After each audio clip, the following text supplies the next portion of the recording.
بسم اللہ الرحمن الرحیم۔ محترم ناظرین السلام علیکم۔ حضرت بلال حبشی رضی اللہ تعالیٰ عنہ حبشہ کے رہنے والے امیہ بن خلف نام کے ایک یہودی کے غلام تھے۔ اللہ تعالیٰ کے فضل و کرم سے جب ان کو ایمان نصیب ہوا تو اسلام کا ابتدائی زمانہ تھا۔ دشمنان اسلام مسلمانوں کو چین سے دیکھنا نہیں چاہتے تھے۔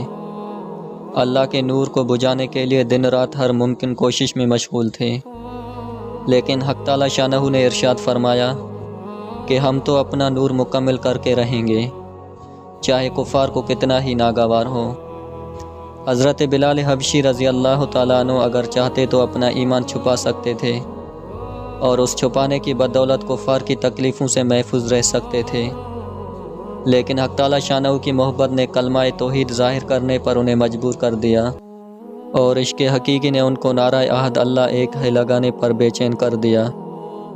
حضرت بلال حبشی رضی اللہ تعالیٰ عنہ کا نعرہ عہد لگانا تھا کہ اس یہودی کا غیظ و غضب ان پر ظلم اور مار پٹائی کی صورت میں برس پڑا، اور آپ کو اتنا مارا کہ لہو لہان کر دیا، اور اسی زخم کی حالت میں گرم گرم ریت پر گھسیٹتا اور کہتا کہ اب آئندہ وحدانیت کا نعرہ لگانے کی جرأت نہ کرنا۔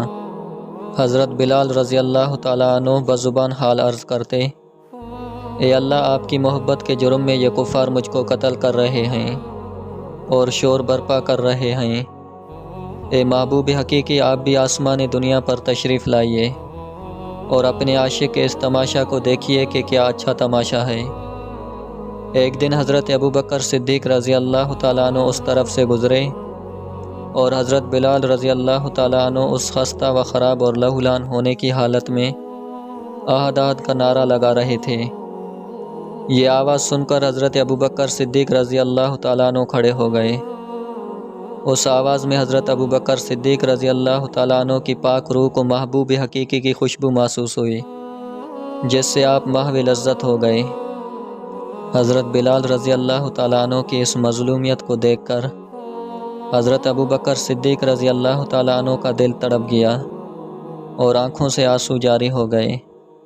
انہوں نے حضرت بلال رضی اللہ تعالیٰ عنہ کو الگ بلا کر سمجھایا کہ تنہائی میں اللہ کا نام لیا کرو، اس موذی تکلیف پہنچانے والے کے سامنے ظاہر مت کرو، ورنہ یہ ملعون ناحق تم کو ستائے گا۔ حضرت بلال رضی اللہ تعالیٰ عنہ نے عرض کیا کہ اے محترم، آپ حضور صلی اللہ علیہ وسلم کے صدیق ہیں، آپ کی نصیحت قبول کرتا ہوں۔ دوسرے دن پھر حضرت ابوبکر صدیق رضی اللہ تعالیٰ عنہ کا ادھر سے گزر ہوا۔ دیکھتے ہیں کہ پھر وہی ماجرا ہے۔ حضرت بلال رضی اللہ تعالیٰ عنہ عہد عہد پکار رہے ہیں اور وہ یہودی ان کو بری طرح مار پیٹ رہا ہے، یہاں تک کہ جسم خون سے لہو لہان ہو گیا ہے۔ اس دردناک منظر کو دیکھ کر آپ رضی اللہ تڑپ گئے اور حضرت بلال رضی اللہ تعالیٰ عنہ کو پھر نصیحت فرمائی کہ بھائی، کیوں اس موذی کے سامنے عہد عہد کہتے ہو؟ دل ہی دل میں خاموشی کے ساتھ عہد عہد کہتے رہا کرو۔ حضرت بلال رضی اللہ تعالیٰ عنہ نے عرض کیا کہ اچھا، پھر توبہ کرتا ہوں، اب آپ کے مشورے کے خلاف نہ کروں گا۔ حضرت ابوبکر صدیق رضی اللہ تعالیٰ عنہ کے متعدد بار نصیحت فرمانے کے باوجود جب ہر بار یہی تماشا دیکھا کہ وہ یہودی ظلم کر رہا ہے اور حضرت بلال رضی اللہ تعالیٰ عنہ عہد عہد کا نعرہ لگا رہے ہیں، تو اس کا ماجرا رحمت للعالمین نبی کریم صلی اللہ علیہ وسلم کے سامنے پیش کیا۔ حضرت بلال رضی اللہ تعالیٰ عنہ کے مصائب سن کر رحمت للعالمین کی آنکھیں درد سے اشکبار ہو گئیں۔ ارشاد فرمایا کہ اے صدیق، پھر کیا تدبیر ہونی چاہیے کہ بلال کو اس بلا سے نجات ملے؟ حضرت صدیق اکبر رضی اللہ تعالیٰ عنہ نے عرض کیا، یا رسول اللہ، میں انہیں خرید لیتا ہوں۔ حضور صلی اللہ علیہ وسلم نے فرمایا، اچھا، تو حضرت بلال رضی اللہ تعالیٰ عنہ کی خریداری میں میری بھی شرکت ہوگی۔ اللہ اکبر! کیا نصیب تھا حضرت بلال رضی اللہ تعالیٰ عنہ کا کہ خود رسول اللہ صلی اللہ علیہ وسلم ان کو خرید رہے ہیں۔ اس کالے جسم میں اللہ کی محبت سے ایسا نورانی دل تھا کہ بارگاہ رسالت اس کی خریدار ہو گئی۔ الغرض حضرت ابوبکر صدیق رضی اللہ تعالیٰ عنہ اس یہودی کے پاس گئے اس وقت بھی وہ حضرت بلال رضی اللہ تعالیٰ عنہ کو مار پیٹ رہا تھا۔ حضرت ابو بکر صدیق رضی اللہ تعالیٰ عنہ نے فرمایا کہ اس ولی اللہ کو کیوں مارتا ہے؟ یہودی نے کہا کہ اگر تمہیں ایسی ہی ہمدردی ہے تو پیسہ لاؤ اور اس کو لے جاؤ۔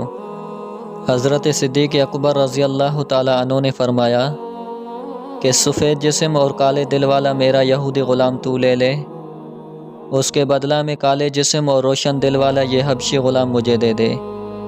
چنانچہ اسی بات پر سودا طے پا گیا۔ حضرت صدیق اکبر رضی اللہ تعالیٰ عنہ حضرت بلال رضی اللہ تعالیٰ عنہ کو لے کر بارگاہ رسالت میں حاضر ہوئے اور عرض کیا کہ یا رسول اللہ، میں نے کیسا سودا کیا ہے؟ سفید جسم اور کالا دل دے کر آیا ہوں اور کالا جسم اور نورانی دل لے کر آیا ہوں۔ حضور صلی اللہ علیہ وسلم نے فرمایا بہت اچھا سودا کیا تم نے اے صدیق، اور حضرت بلال رضی اللہ تعالیٰ عنہ کو اپنے سینہ مبارک سے لگا لیا۔ حضرت بلال رضی اللہ تعالیٰ عنہ کو رسول اللہ صلی اللہ علیہ وسلم نے آغوش رحمت میں لے لیا۔ حضرت بلال رضی اللہ تعالیٰ عنہ کی روح نے جو لطف اس وقت محسوس کیا ہوگا اس کو دوسرا کون سمجھ سکتا ہے۔ اس واقعہ سے ہمیں یہ سبق ملتا ہے کہ ہم اپنے ایمان کی حفاظت کریں، خواہ اس کے لیے بڑی سے بڑی تکلیف برداشت کرنی پڑے۔ نیز یہ بھی معلوم ہوا کہ جب دل میں اللہ تعالیٰ کے اس عشق و محبت کی دولت حاصل ہو جاتی ہے تو پھر اس کے راستے میں آنے والی ہر تکلیف برداشت کرنا آسان ہو جاتا ہے۔ حضرت سیدنا صدیق اکبر رضی اللہ تعالیٰ عنہ کے فرمان سے یہ بھی معلوم ہوا کہ ہمیں اپنے دل کی صفائی اور سفیدی کی کوشش کرنا چاہیے، اس لیے کہ سفید دل گناہوں سے پاک دل اللہ تعالیٰ کو محبوب ہے، خواہ بدن کتنا ہی بدصورت اور کالا کیوں نہ ہو۔